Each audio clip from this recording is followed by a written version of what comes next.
Хлеб – это, наверное, один из самых древних продуктов питания. Редко найдется человек, способный устоять перед запахом свежего, горячего хлеба. Продукция из злаковых культур занимает ведущее место в ежедневном рационе человека. При этом ассортимент хлебобулочных изделий с каждым годом пополняется. Считается, что первый пшеничный хлеб на основе дрожжевого теста выпечен в Египте, где росту злака способствовали благоприятные климатические условия. В средневековой Европе он был частью сервировки стола. На куски черствого хлеба клали пищу, они отменно впитывали влагу. Таким образом, хлебные тарелки одновременно выполняли функцию посуды и служили основой пищи.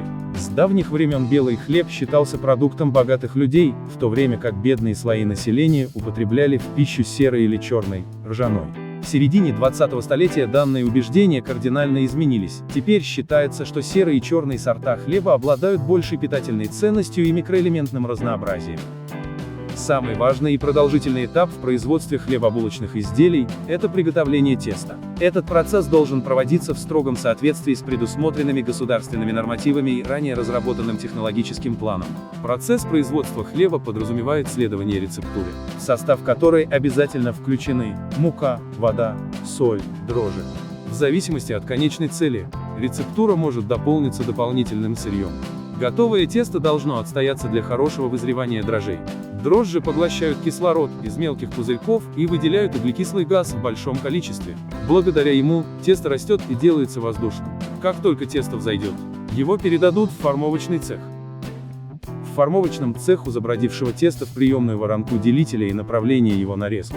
Эта операция состоит из разделения теста на порции, округления, предварительной расстойки, формирования заготовок и окончательной расстойки.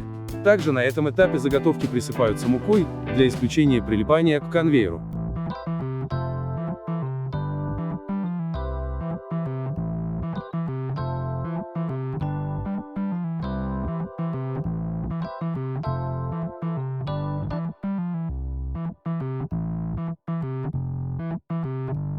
После округления, тесто оказывается в специальных формах, чтобы дрожжи еще некоторое время побродили и выработали сахарозу.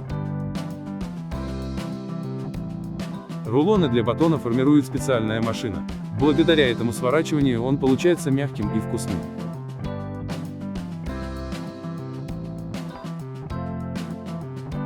Тесту осталось чуть подняться и направиться в печь. Батоны в ней стоят на месте, а двигаются с определенной скоростью по конвейеру. Из печи выходят румяные и всеми любимые батоны.